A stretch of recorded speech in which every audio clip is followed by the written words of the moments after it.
न थके हैं न कभी हिम्मत हारी है, चलना वहाँ तक है जहाँ मंजिल हमारी है। स्वागत है विद्यार्थियों आप सभी का सुपर कंसेप्ट क्लासेस पर।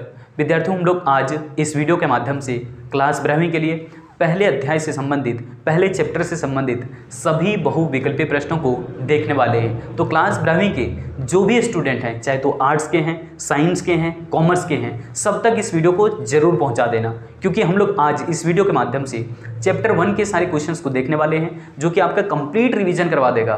तो मतलब कि शानदार वीडियो अपडेट आपको मिल रही है। तो हमने यहाँ पर सभी प्रश्नों को वैसा ही शामिल किया है जिस ढंग से आपके मॉडल क्वेश्चन पेपर में पूछा जा रहा है। तो यहाँ पर देखिएगा पहला क्वेश्चन क्या है, कह रहा है कि अर्थशास्त्र का जनक किसे कहा जाता है। हम लोग जानते हैं फादर ऑफ इकोनॉमिक्स कहते हैं एडम स्मिथ को, ठीक है। इनका जन्म 1723 में हुआ था और इनकी मृत्यु 1790 में हो गई थी। अगले क्वेश्चन पर देखिए क्या कह रहा है। अगला क्वेश्चन कह रहा है कि वेल्थ ऑफ नेशंस पुस्तक के लेखक कौन है। तो वेल्थ ऑफ नेशन जो है एडम स्मिथ का किताब है, ध्यान रखना।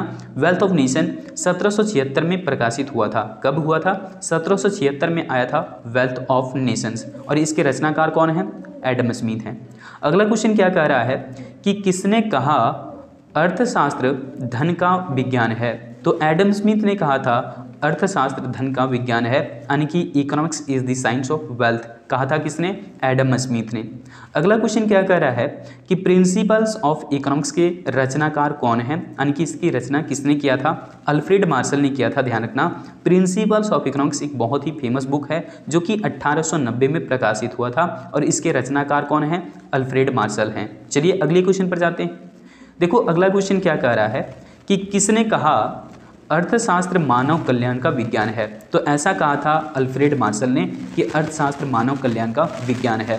अगले क्वेश्चन को देखिए क्या कह रहा है। अगला क्वेश्चन कह रहा है कि अर्थशास्त्र जीवन के सामान्य कारोबार के संदर्भ में मनुष्य का अध्ययन है। ऐसा किसने कहा था? देखो यहाँ पर सही जवाब हो जाएगा अल्फ्रेड मार्शल। इन्होंने ही कहा था कि अर्थशास्त्र जीवन के सामान्य कारोबार के संदर्भ में मनुष्य का अध्ययन है, यानी कि मानव के अध्ययन पर ज़्यादा फोकस किया था अल्फ्रेड मार्शल ने।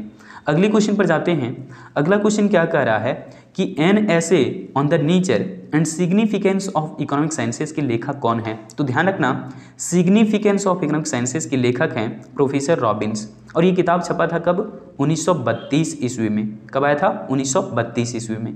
अगला क्वेश्चन ध्यान दीजिए क्या कह रहा है। अगला क्वेश्चन कह रहा है कि किस अर्थशास्त्री ने अर्थशास्त्र को चयन का विज्ञान कहा है। चयन का विज्ञान का मतलब कि हम लोग यहाँ पर चुनाव की समस्या का सामना करते हैं, ऐसा जो है डेफिनेशन दिया था प्रोफेसर रॉबिन्स ने। इन्होंने कहा था कि साधन सीमित हैं और मानव की ज़रूरतें बहुत है, इच्छाएं बहुत है, तो मनुष्य के पास हमेशा से जो है आर्थिक समस्याएं बनी रहेगी, और इसके लिए मनुष्य को चुनाव की समस्या का सामना करना पड़ता है, और उन्हीं चुनाव की समस्या का अध्ययन हम अर्थशास्त्र में करते हैं। उम्मीद है समझ आ गया होगा। अगला क्वेश्चन देखिए क्या कह रहा है। क्वेश्चन संख्या 9वां कह रहा है कि अर्थशास्त्र में विकास की धारणा प्रस्तुत की गई। तो विकास की धारणा किसने प्रस्तुत किया था? प्रोफेसर सैमुअल्सन ने। इनका बुक आया था 1948 में, ध्यान रखना 1948 में, और उन्होंने समझाया था कि अर्थशास्त्र जो है वो चुनाव करने के लिए तो ठीक है समझाएगा, लेकिन अभी भी चुनाव करना पड़ेगा और भविष्य में भी। तो इसलिए इनके डेफिनेशन को भविष्य से जोड़ा गया, यानी कि कहीं ना कहीं विकास से संबंधित बात इन्होंने कहा है। अगला देखो क्वेश्चन क्या कह रहा है कि व्यष्टि तथा समष्टि इन दोनों शब्दों की रचना और इनका प्रयोग सबसे पहले किसने किया था। तो ये सही जवाब हो जाएगा रैग्नर फ्रिश।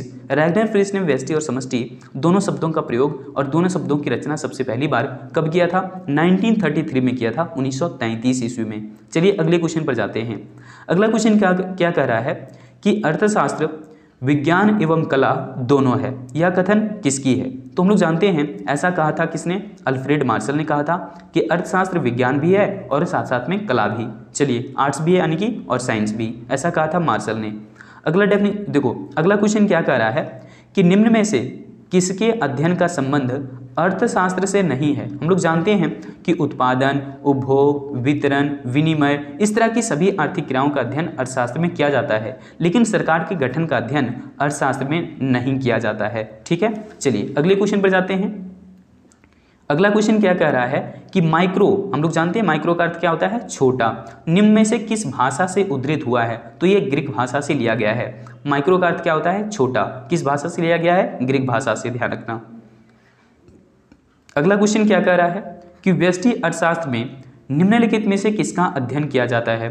तो व्यष्टि अर्थशास्त्र मतलब माइक्रो इकोनॉमिक्स। यहाँ पर हम लोग जानते हैं ऐसे करके MICRO माइक्रो, और ये आई जो टर्म लगा है ना, आई का फॉर मान लीजिए यहाँ पर आई मतलब क्या, इंडिविजुअल, ऐसे ध्यान रह जाएगा आपको। आई फॉर क्या, इंडिविजुअल यानी कि व्यक्तिगत। तो व्यक्तिगत परिवार, व्यक्तिगत फर्म, व्यक्तिगत उद्योग, इस तरह की हम लोग अध्ययन करते हैं कहाँ पर, व्यष्टि अर्थशास्त्र में। तो इनमें से सभी हमारा जवाब सही हो जाएगा।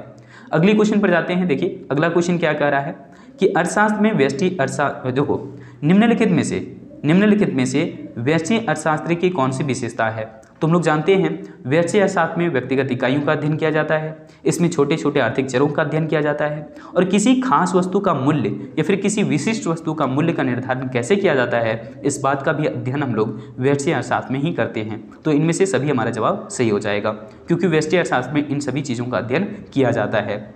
देखो यहाँ पर व्यष्टि अर्थशास्त्र में हम लोग पढ़ते हैं कि मांग और पूर्ति के द्वारा कैसे जो है किसी वस्तु का कीमत तय होगा। इसलिए पूछ रहा है कि कीमत सिद्धांत के नाम से जाना जाता है, यानी कि प्राइस थ्योरी किसको कहते हैं। तो ध्यान रखना व्यष्टि अर्थशास्त्र का ही दूसरा नाम है कीमत सिद्धांत या फिर प्राइस थ्योरी, ठीक है, जिसको हम लोग मूल्य सिद्धांत भी कह सकते हैं। अगला देखो क्वेश्चन क्या कह रहा है कि निम्नलिखित में से व्यष्टिगत आर्थिक सिद्धांत कौन सी है। तो ध्यान रखना माइक्रो इकोनॉमिक थ्योरी हम लोग किसको कहते हैं, जिन जिन सिद्धांतों का अध्ययन व्यष्टि अर्थशास्त्र में किया जाता है सबके सब व्यष्टिगत आर्थिक सिद्धांत के नाम से जाने जाते हैं। जैसे कि किसी वस्तु का कीमत तय करना हो, या फिर किसी साधन का कीमत तय करना हो कि मजदूर को कितना मजदूरी, पूंजी को कितना ब्याज, इस तरह के साधन कीमत जो है तय होते हैं, व्यष्टि अर्थशास्त्र में ही इसका पढ़ाई किया जाता है। और यहाँ पर ध्यान रखो किसी वस्तु का कीमत भी निर्धारण कहाँ होगा, व्यष्टि अर्थशास्त्र में ही होगा। तो ये दोनों तो व्यष्टि अर्थशास्त्र के हो गए, लेकिन आर्थिक कल्याण, एक व्यक्ति का जो है कैसे भलाई हो सकता है, कैसे कल्याण हो सकता है, इस बात का भी अध्ययन हम व्यष्टि अर्थशास्त्र में ही करते हैं। इसलिए माइक्रो इकोनॉमिक्स को कहा गया है माइक्रो इकोनॉमिक थ्योरी, ठीक है, व्यष्टिगत आर्थिक सिद्धांत। तो इनमें से सभी हमारा जवाब सही हो जाएगा।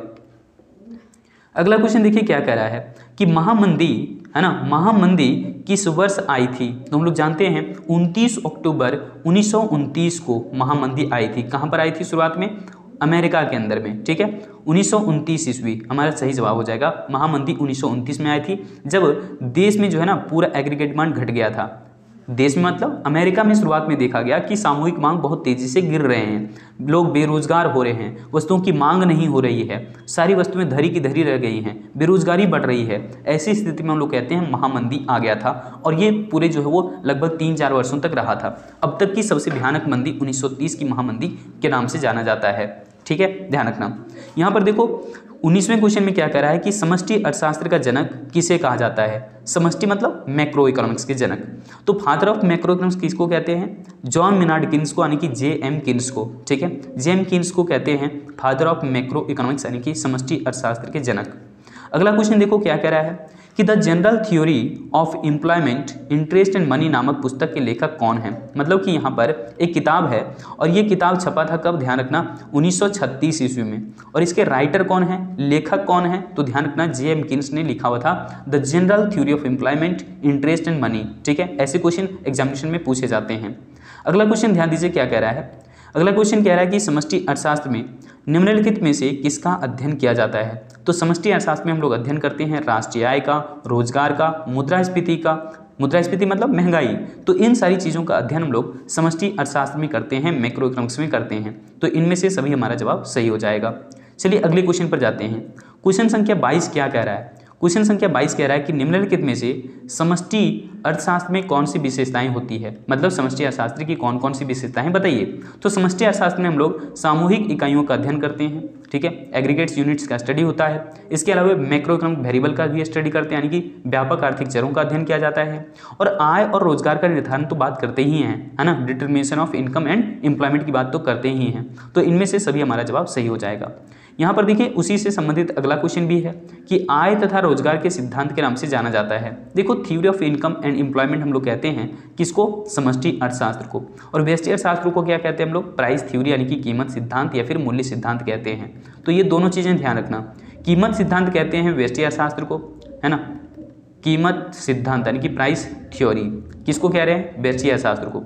लेकिन आय और रोजगार का सिद्धांत किसको कहते हैं, समष्टि अर्थशास्त्र को। चलिए आगे जाते हैं। अगले क्वेश्चन में क्या कह रहा है 24 नंबर में, देखो निम्नलिखित में से कौन समष्टिगत आर्थिक सिद्धांत है। तो समष्टि अर्थशास्त्र में जिन जिन सिद्धांतों का अध्ययन किया जाता है सभी को कहते हैं हम लोग मैक्रो इकोनॉमिक थ्योरी यानी कि समष्टिगत आर्थिक सिद्धांत। जैसे आय और रोजगार का सिद्धांत, सामान्य मूल्य का सिद्धांत या फिर मूल्य स्तर का सिद्धांत कह सकते हैं, जिसको मुद्रास्फीति भी कहते हैं, है ना। और अगला क्या है, व्यापार चक्रों का सिद्धांत। तो ये सब सभी हमारा क्या है, समष्टिगत आर्थिक सिद्धांत है। चलिए अगले क्वेश्चन पर जाते हैं। 25 नंबर क्वेश्चन में क्या कह रहा है कि सकारात्मक अर्थशास्त्र किससे संबंधित है। सकारात्मक मतलब पॉजिटिव इकोनॉमिक्स। तो देखो ये वास्तविक स्थिति को बताता है, क्या है क्या है क्या है, मतलब कि यहाँ पर सकारात्मक चीज़ों को बताता है, पॉजिटिव चीज़ों को बताता है। जहर है तो कह देगा कि ये जहर है, मतलब क्या है इसकी पहचान करवाता है। अगर गरीबी देश के अंदर में है तो कह देगा गरीबी इतनी प्रतिशत है। और ये होना चाहिए कि नहीं होना चाहिए, ये सकारात्मक बात नहीं करेगा, ठीक है। ये सिर्फ बताएगा कि ये समस्या है क्या, ठीक है, ये चीज़ बता करके छोड़ देता है। अब आदर्शक अर्थशास्त्र का काम है कि कोई चीज़ें किस प्रकार से होनी चाहिए होनी चाहिए होनी चाहिए, मतलब कि आइडियोलॉजी बात करता है ये। तो आदर्शक या फिर आदर्शात्मक अर्थशास्त्र का काम है क्या होना चाहिए, यानी कि ये सलाह या फिर परामर्श देने का काम करता है। जैसे हम लोग कहते हैं ना, मंदिर प्रवेश करने से पहले जूते चप्पल बाहर ही खोल लेने चाहिए। तो ये आदर्शता की बात है, ये आइडियोलॉजी की बात है। अगले क्वेश्चन पर जाते हैं। अगला क्वेश्चन क्या कह रहा है, क्वेश्चन संख्या 27 कह रहा है कि आदर्शक अर्थशास्त्र के संबंध में क्या सत्य है। मतलब कि हम लोग जानते हैं कि नॉर्मेटिव इकोनॉमिक्स या फिर आदर्शक अर्थशास्त्र कहता है कि क्या होना चाहिए, मतलब कि सलाह या फिर परामर्श देने का काम आदर्शक अर्थशास्त्र का है, इसलिए ऑप्शन हमारा डी सही हो जाएगा। अगले क्वेश्चन पर देखिए, अगला क्वेश्चन क्या कह रहा है, क्वेश्चन संख्या 28 कह रहा है कि वे सभी क्रियाएं जो आय सृजित करती है क्या कहलाती हैं। तो आय सृजित करने वाली जितनी भी क्रियाएं होती है सभी क्रियाओं को हम लोग क्या कहते हैं, आर्थिक क्रियाएं कहते हैं, ठीक है। तो यहाँ पर समझ गए होंगे आर्थिक क्रिया किसे कहते हैं। देखो अगला क्वेश्चन क्या कह रहा है, क्वेश्चन संख्या 29 में है कि निम्न में से कौन सी एक आर्थिक क्रिया है। आर्थिक क्रिया को पहचान कीजिए। आर्थिक क्रियाएं वो क्रियाएं होती है जहाँ से हमें धन की प्राप्ति हो, जहाँ से हमें संपत्ति की प्राप्ति हो। तो यहाँ पर जुआ खेलना हमारे लिए क्या है, आर्थिक क्रिया है। क्योंकि जुआ जो है वो क्या है, पैसे लगाए जाते हैं ताकि हम कुछ धन प्राप्ति कर सके, है ना। यहाँ पर चलिए अगले क्वेश्चन पर। 30 नंबर क्वेश्चन क्या कह रहा है, 30 नंबर क्वेश्चन कह रहा है कि निम्न में से कौन सी आर्थिक क्रिया है। तो हम लोग जानते हैं उत्पादन, उपभोग, वितरण, विनिमय, ये सब सभी क्या हैं, आर्थिक क्रियाएं हैं। तो हमारा सही जवाब हो जाएगा ऑप्शन डी। चलिए अगले क्वेश्चन पर। अगला क्वेश्चन क्या कह रहा है कि संसाधनों की मुख्य विशेषताएं हैं। तो संसाधनों का यानी कि रिसोर्सेज का मेन जो विशेषता क्या है, कैरेक्टरिस्टिक्स क्या है। तो हम लोग जानते हैं कि साधन क्या है, सीमित मात्रा में है और साधनों का वैकल्पिक प्रयोग भी संभव है, यानी कि ऑप्शन हमारा बी और सी दोनों सही जवाब हो जाएगा। चलिए अगले क्वेश्चन पर कह रहा है कि दुर्लभता एक ऐसी स्थिति है जब किसी वस्तु की मांग क्या होती है, पूर्ति से अधिक होती है, पूर्ति से अधिक, यानी कि जब डिमांड ज़्यादा हो जाता है और सप्लाई कम हो जाता है, ऐसी ही दशा में उत्पन्न होता है क्या, दुर्लभता की धारणा, यानी कि कंसेप्ट ऑफ स्कैर्सिटी। अगले कंसेप्ट पर जाइए। अगला क्वेश्चन क्या कह रहा है, अगला क्वेश्चन कह रहा है कि अर्थशास्त्र में चुनाव की समस्या को कहते हैं। देखो जहाँ पर भी इकोनॉमिक्स में आपको बोलता है कि प्रॉब्लम ऑफ चॉइस यानी कि चुनाव की समस्या, तो ऐसे ही समस्या को कहते हैं हम लोग आर्थिक समस्या यानी कि इकोनॉमिक प्रॉब्लम। अगला क्वेश्चन देखिए क्या कह रहा है कि आर्थिक समस्या मूलतः किससे संबंधित है ना। आर्थिक समस्या मूल रूप से किससे संबंधित है, तो चुनाव से संबंधित समस्या ही आर्थिक समस्या होती है, ध्यान रखिएगा इस बात को। अगला क्वेश्चन क्या कह रहा है, ध्यान दीजिए यहाँ पे, क्वेश्चन संख्या 35 कह रहा है कि अर्थशास्त्र में देखो जो आर्थिक समस्याएं उत्पन्न होती है ना, वो कब उत्पन्न नहीं होती। आर्थिक समस्याएं कब उत्पन्न नहीं होती, तो जब हमारे पास संसाधन ज़्यादा होते, संसाधन जब हमारे पास असीमित होता तो कभी भी आर्थिक समस्या उत्पन्न ही नहीं होता। अगले क्वेश्चन पर जाते हैं। क्वेश्चन संख्या यहाँ पर 36 क्या कह रहा है कि निम्नलिखित में से आर्थिक एजेंट कौन है।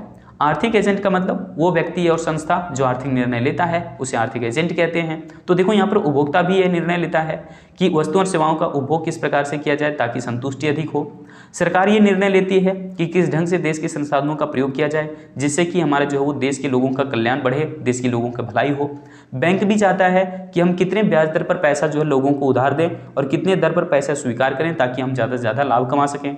तो ये सभी के सभी क्या हैं, आर्थिक एजेंट हैं। उपभोक्ता, सरकार, बैंक, निवेशकर्ता, उत्पादनकर्ता सभी जो है क्या हैं, आर्थिक एजेंट हैं, क्योंकि ये सभी लोग आर्थिक निर्णय लेते हैं।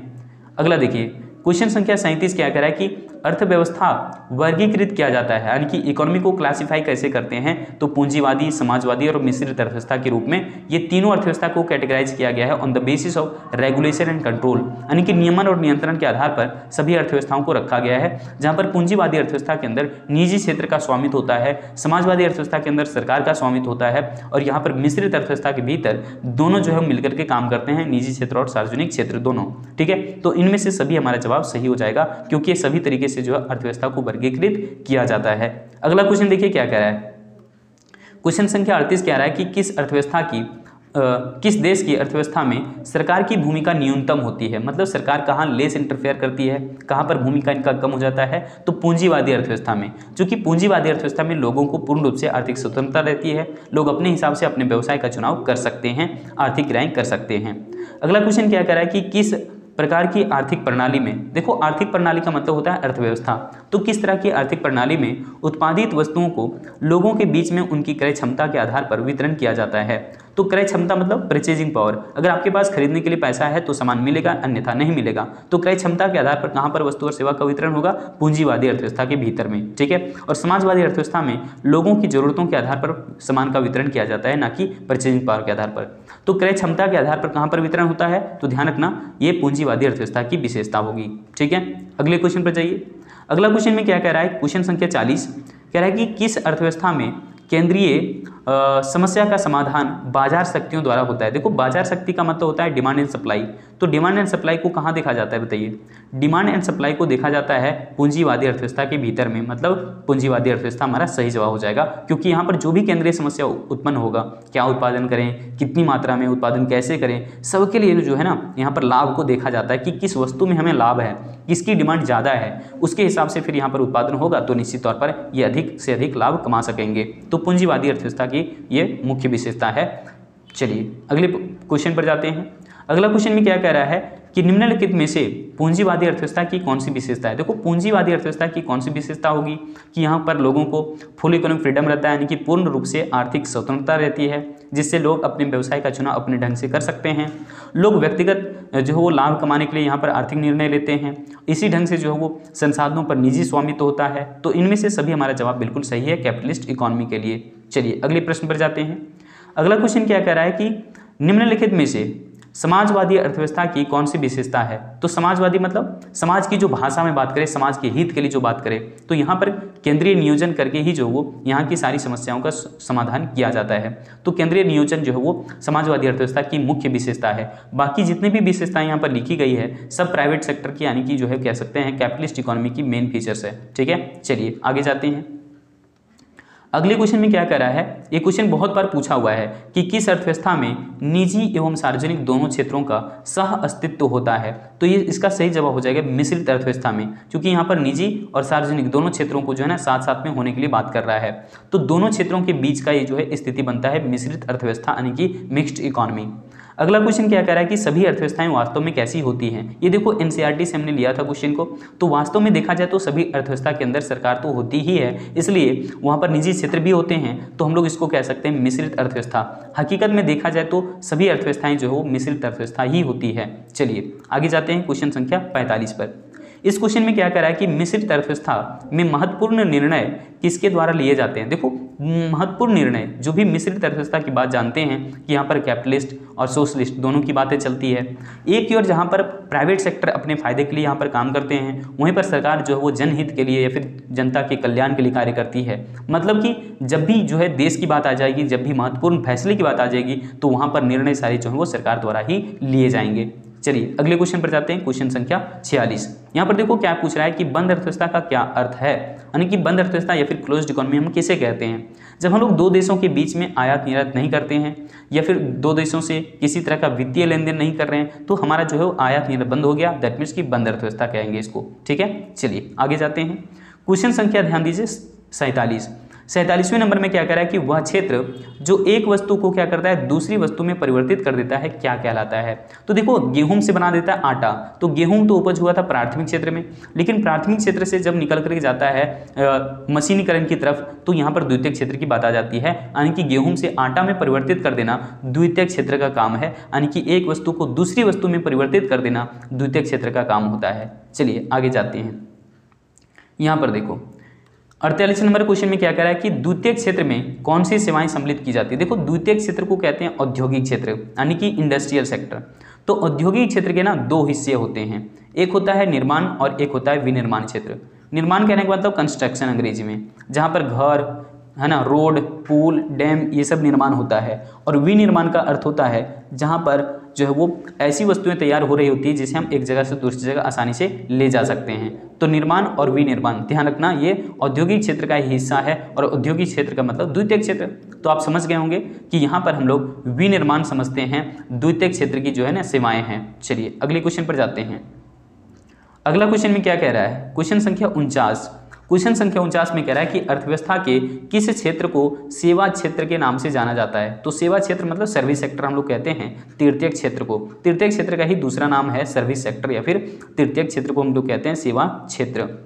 नीचे देखो क्वेश्चन संख्या 50 में क्या कह रहा है कि निम्नलिखित में से अर्थव्यवस्था की केंद्रीय समस्याएं कौन सी है। तो अर्थव्यवस्था की केंद्रीय समस्या का मतलब यहाँ पर कौन सी जो है केंद्रीय समस्याएं होगी, तो वो सभी समस्याएं जो देश के लिए जो है वो प्रॉब्लम बन रही है, जैसे कि संसाधनों का आवंटन कैसे किया जाएगा, है ना, कहाँ पर कितने संसाधन लगाए जाएंगे, उसी ढंग से संसाधनों का कुशलतम प्रयोग कैसे किया जाएगा, देश का आर्थिक विकास कैसे किया जाएगा, ये सब सभी क्या होती हैं, केंद्रीय आर्थिक समस्याएं होती है। ठीक है, चलिए अगले क्वेश्चन पर जाते हैं।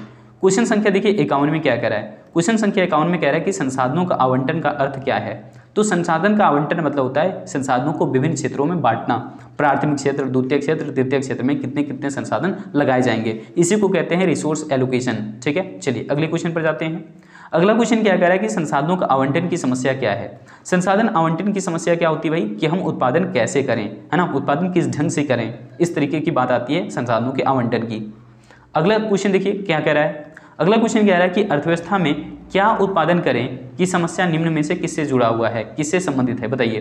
क्या उत्पादन करें यानी कि वस्तु का किस्म कौन सा होगा, कौन सी वस्तु बनाई जाए, कौन सी सर्विसेज बनाई जाए जिससे कि लोगों की आवश्यकताएं पूरी हो। तो यानी कि क्या उत्पादन किया जाए, क्या मतलब कि कौन सी किस्म होगा, वस्तु कौन सी कैटेगरी का होगा, है ना, क्या उपभोग वस्तु होगा या पूंजीगत वस्तु होगा, है ना। अगर उपभोग वस्तु की बात कर लेंगे तो उपभोग वस्तुओं में भी क्या एकल प्रयोग की वस्तु होगी या फिर टिकाऊ उपभोक्ता वस्तु होगी। तो इस तरह से चुनाव करना पड़ जाता है क्या उत्पादन करें में। देखो यहाँ पर क्वेश्चन संख्या 54 में क्या कह रहा है कि उत्पादन कैसे करें कि समस्या निम्न में से किससे संबंधित है। कैसे करें मतलब तकनीक के चुनाव की समस्या है, तो यहाँ पर ऑप्शन सी आपका सही जवाब हो जाएगा। उत्पादन कैसे करें, तकनीक के चयन से संबंधित समस्या है कि हम कौन सी तकनीक लगा करके उत्पादन करें। देखो तकनीक दो तरह की होती है, तो यहाँ पर पहला तो सवाल कर ही दिया गया है कि श्रम प्रधान तकनीक का क्या मतलब है। तो श्रम प्रधान तकनीक का मतलब होता है श्रम ज़्यादा पूंजी कम, यानी कि ऑप्शन बी आपका सही जवाब हो जाएगा। जिस भी उत्पादन की प्रक्रिया में श्रम ज़्यादा लगा रहेगा और पूंजी कम लगा रहेगा तो उसे हम कहते हैं श्रम प्रधान तकनीक। चूंकि श्रम ज़्यादा है तो श्रम प्रधान तकनीक, पूंजी ज़्यादा रहेगा तो पूंजी प्रधान तकनीक। देखो उसी से रिलेटेड अगला क्वेश्चन पूछा हुआ है कि पूंजीगत तकनीक का क्या अर्थ है। पूंजीगत तकनीक का मतलब होता है पूंजी अधिक श्रम की तुलना में होगा, तो श्रम की तुलना में पूंजी अधिक होगी। ऑप्शन पहला आपका सही जवाब है। चलिए अगले क्वेश्चन पर जाते हैं। क्वेश्चन संख्या 57 क्या कह रहा है, ध्यान दीजिएगा। कह रहा है कि एक किसान खेतों की जुताई के लिए ट्रैक्टर और हल बैल, देखो दो तरह की तकनीक है इसके पास। किसान के पास दो तरह की चीज़ें हैं, ट्रैक्टर भी है और यहाँ पर हल बैल भी है। तो इन दोनों के बीच में किसी एक तकनीक का चयन करता है। किसान क्या करता है, ट्रैक्टर और हल बैल में से किसी एक तरह की तकनीक का चुनाव करता है। तो उसका यह चुनाव अर्थव्यवस्था की किस केंद्रीय समस्या से मेल खाता है। वैसे देखा जाए तो ये किसान की प्रॉब्लम है, यानी कि आर्थिक समस्या है, लेकिन यहाँ पर ये किस केंद्रीय समस्या से मेल खाता है।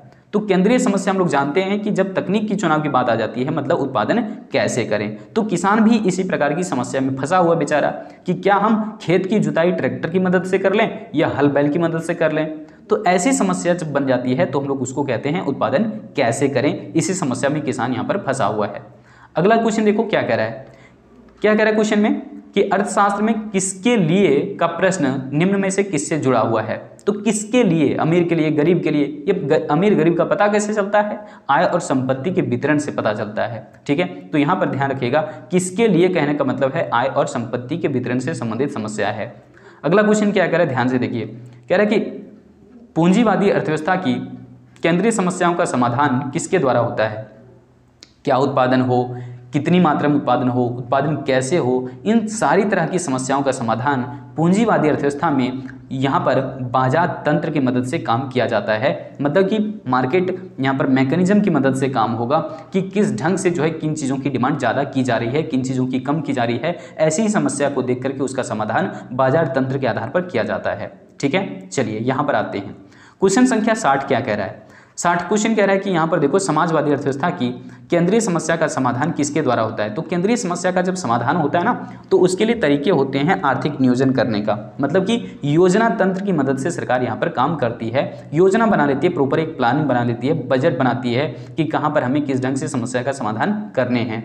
देखो यहाँ पर क्वेश्चन संख्या है 61, क्या कह रहा है कि एक मिश्रित अर्थव्यवस्था की केंद्रीय समस्या का समाधान किसके द्वारा होगा? तो मिश्रित अर्थव्यवस्था में तो प्राइवेट सेक्टर भी होता है, पब्लिक सेक्टर भी होता है, दोनों अपने अलग अलग उद्देश्य से जो है केंद्रीय समस्या का समाधान ढूंढते हैं। तो एक तो जो है बाजार तंत्र के आधार पर काम करता है और एक जो है योजना तंत्र के आधार पर, और किन्हीं ना किन्हीं चीज़ों पर प्राइस मैकेनिज्म भी काम कर जाता है। तो यहाँ पर हम लोग कहते हैं ऑप्शन डी आपका सही जवाब हो जाएगा। ठीक है, चलिए आगे जाते हैं।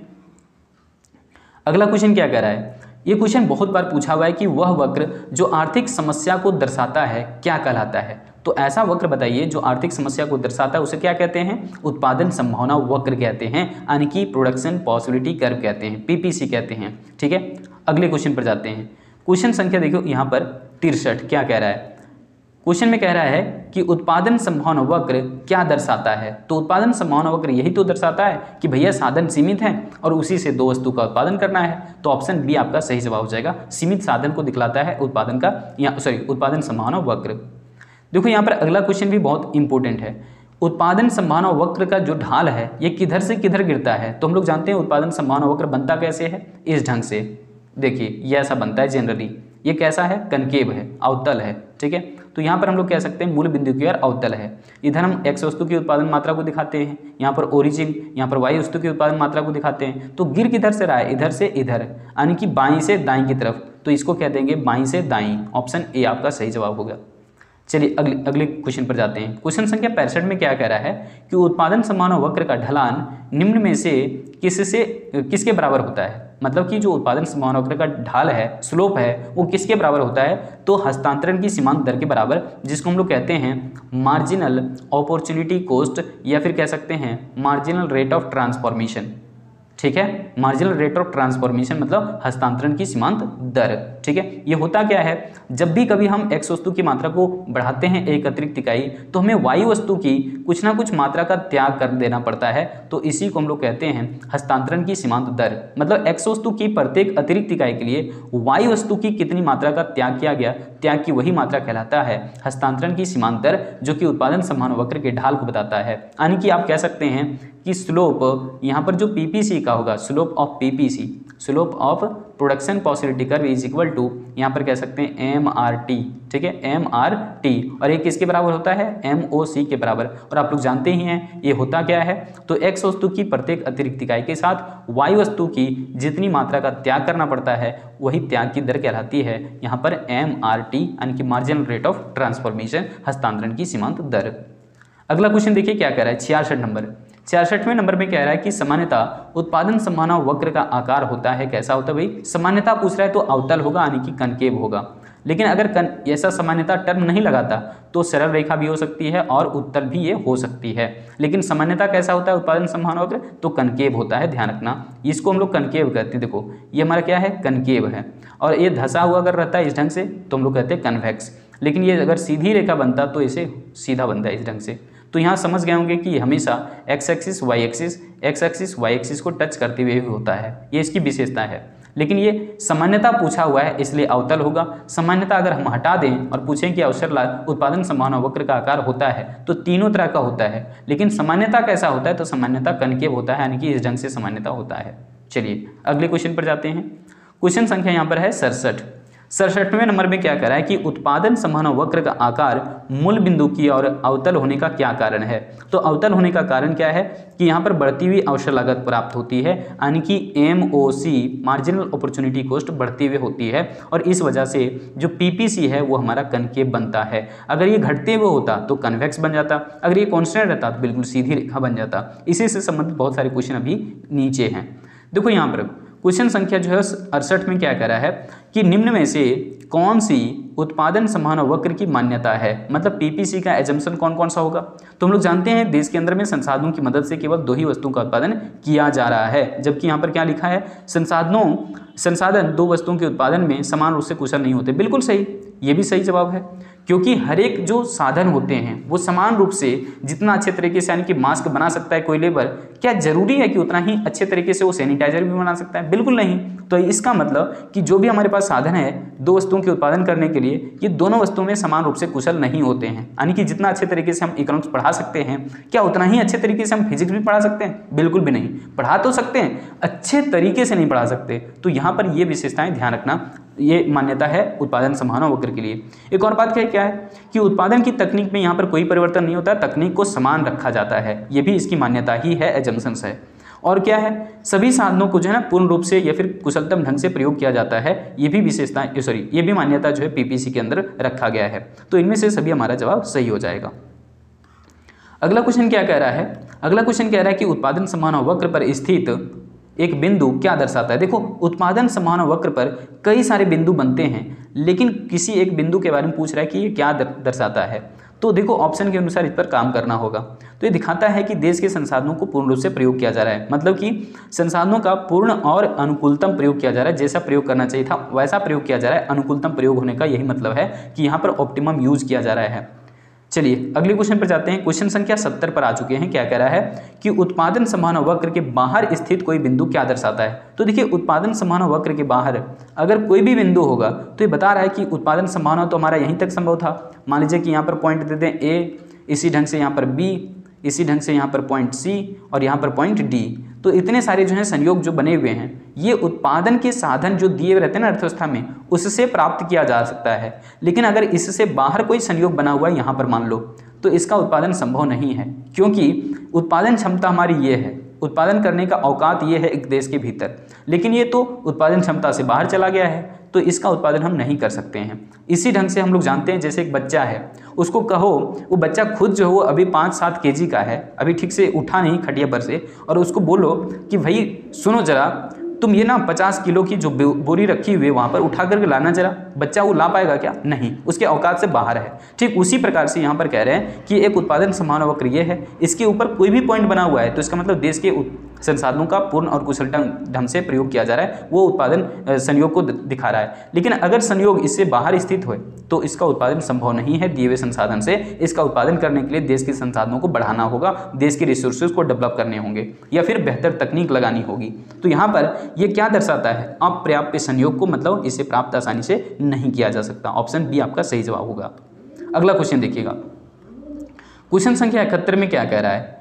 यहाँ पर कह रहा है कि उत्पादन संभावना वक्र के अंदर कोई बिंदु अगर स्थित होगा तो क्या दर्शाता है। देखो, उत्पादन संभावना वक्र हमारा कैसा बनता है, इस ढंग से, और यहाँ पर बहुत सारे उत्पादन संयोग बने हुए हैं जैसा कि मैंने आपको कहा, लेकिन कह रहा है क्या, अंदर की ओर स्थित है। तो यहाँ पर देखो उत्पादन संभावना वक्र ये बना हुआ है और इसके भीतर कोई बिंदु अगर होगा तो इसका तो उत्पादन संभव है भाई। जैसे मान लो कि हमारी इफिशिएंसी है बीए यानी कि बैचलर ऑफ आर्ट्स पढ़ाने की, हमारी जो है वो कैपेसिटी है एमए पढ़ाने की, लेकिन कह रहे हैं कि आप क्या 11th पढ़ा दोगे?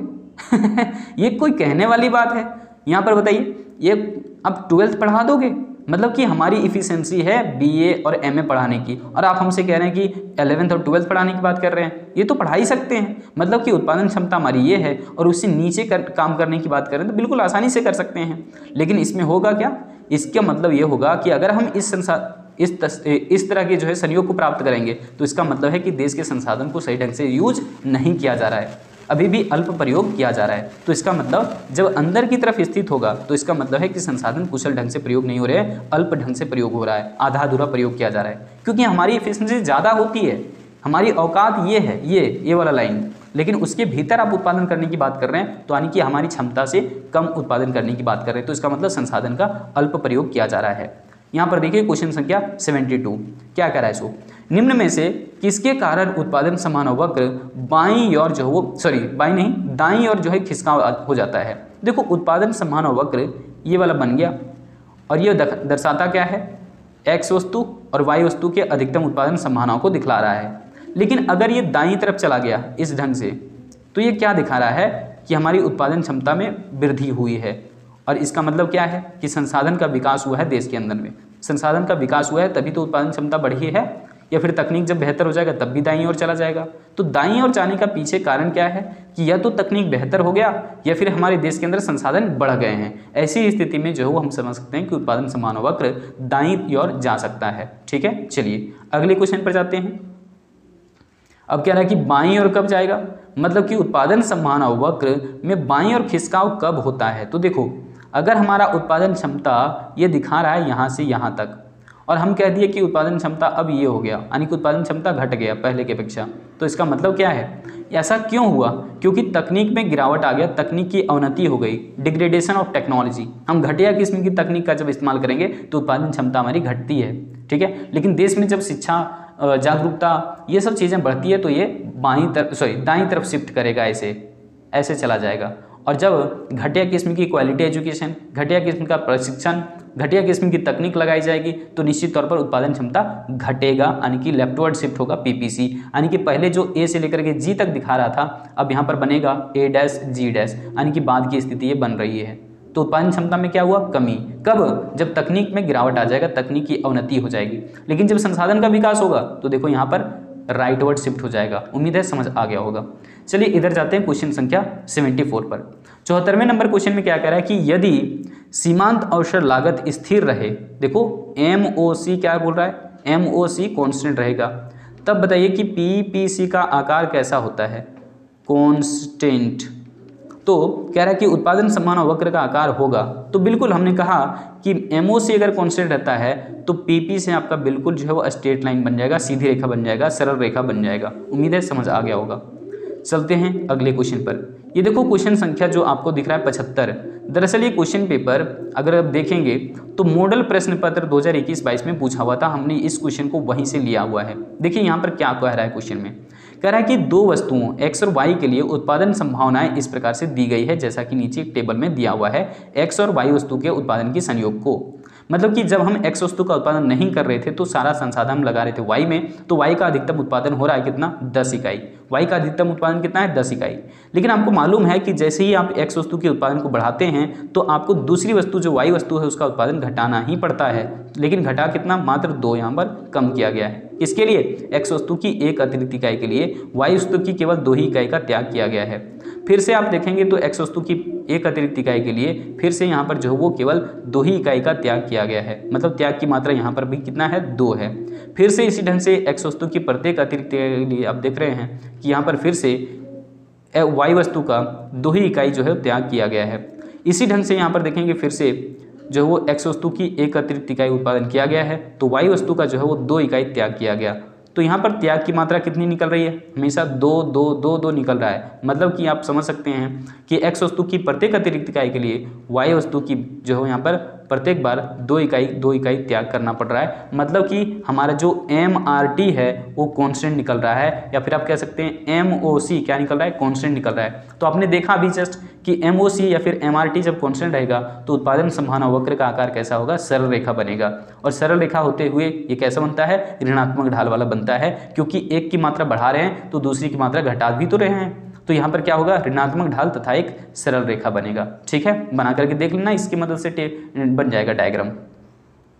यहाँ पर देखो क्वेश्चन संख्या 76 में क्या कह रहा है, 76वें नंबर में क्या रहा है कि उत्पादन संभावना वक्र एक सीधी रेखा हो सकता है जब, बताइए उत्पादन संभावना वक्र एक सीधी रेखा कब हो सकता है, जब हमारे संसाधन सभी तरह की वस्तुओं में समान रूप से कुशलता रखते हैं। मतलब कि यहाँ पर देख लीजिए ऑप्शन सी आपका सही जवाब है। सभी साधन दोनों वस्तुओं के उत्पादन में समान रूप से जो है वो कुशल होंगे, यानी कि जितना माहिर x वस्तु के उत्पादन में है उतना ही माहिर अगर हमारे लेबर y वस्तु के उत्पादन में है, यानी कि संसाधन जो है वो दोनों वस्तुओं के उत्पादन में समान रूप से कुशल हैं, तभी ऐसा संभव है। यानी कि जितने बढ़िया तरीके से हम इकोनॉमिक्स पढ़ा रहे हैं, अगर उतना ही बढ़िया तरीके से हम फिजिक्स भी पढ़ा दें तो इसका मतलब हमारा MOC निकलेगा कितना, एक कॉन्स्टेंट रेट से निकलेगा, मतलब MOC हमारा फिक्स्ड निकलेगा। चलिए यहाँ पर जाते हैं। क्वेश्चन संख्या 77 में क्या कह रहा है, ध्यान दीजिएगा। क्वेश्चन संख्या 77 कह रहा है कि एक वस्तु की अधिक मात्रा प्राप्त करने के लिए दूसरी वस्तु की कुछ ना कुछ मात्रा को छोड़ना पड़ता है, तो इसे क्या कहते हैं, इसे कहते हैं भाई अवसर लागत। मतलब कि अगर हम अपना खेत में मान लो चावल ना लगाएं तो हम उस समय कोई दूसरा फसल लगा सकते हैं। तो हमने क्या किया, मान लो हमारे पास दो ऑप्शन है, हमारे पास है चावल उत्पादन करने की बात और हमारे पास है एक दूसरा गेहूं उत्पादन करने की बात है। तो अगर हम इसमें चावल नहीं लगाएंगे तो उसमें गेहूं लगाएंगे।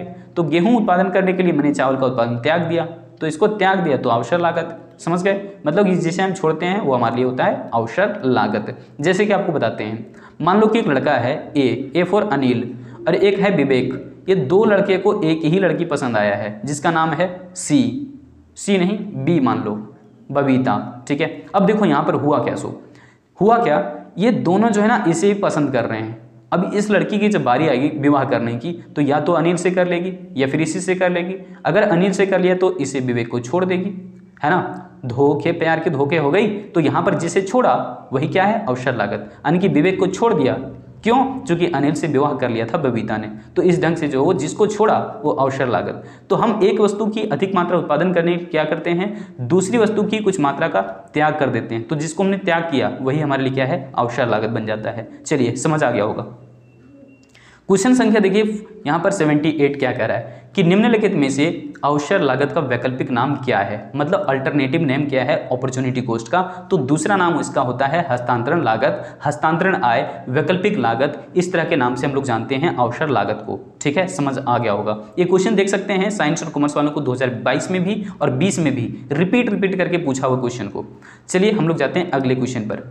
यहाँ पर देखिए क्वेश्चन संख्या 79 क्या कह रहा है। 79 कह रहा है कि अवसर लागत के सिद्धांत को किसने प्रतिपादित किया था, किसने दिया था इस सिद्धांत को, अवसर लागत का सिद्धांत किसने दिया था। तो हम लोग जानते हैं D.L. ग्रीन ने दिया था, D.L. ग्रीन, ठीक है, D.L. ग्रीन जर्मनी के अर्थशास्त्री थे।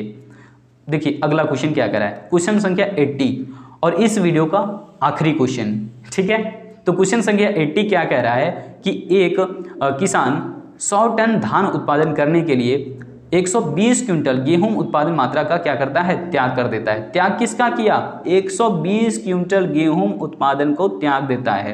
क्यों? क्योंकि उसके जगह पर उसका धान उत्पादन करना है ना। तो 100 टन धान उत्पादन करने के लिए 120 क्विंटल गेहूं का त्याग कर दिया। तो जिसका त्याग किया वही बन जाता है क्या, अवसर लागत। तो पूछ रहा है अवसर लागत क्या होगा, तो 120 क्विंटल गेहूं। कहाँ है 120 क्विंटल गेहूं, ऑप्शन बी में सही जवाब हो गया। तो आज इस वीडियो के अंदर में हमने जितने भी आपको कंटेंट बताए हैं सब के सब यूनिट 1 के हैं और कंप्लीट हमने आपको समझा दिया है कि किस किस ढंग से प्रश्न आपको यूनिट 1 से पूछे जा सकते हैं। वो कहते हैं ना, कई जीत बाकी है कई हार बाकी है, अभी तो जिंदगी का सार बाकी है, यहाँ से चले हैं मंजिल के लिए, यह तो एकमात्र पन्ना था, अभी पूरी किताब बाकी है। तो आप बने रहिए हमारे साथ, हम मिलते हैं अगली वीडियो कंटेंट के साथ, तब तक के लिए जय हिंद।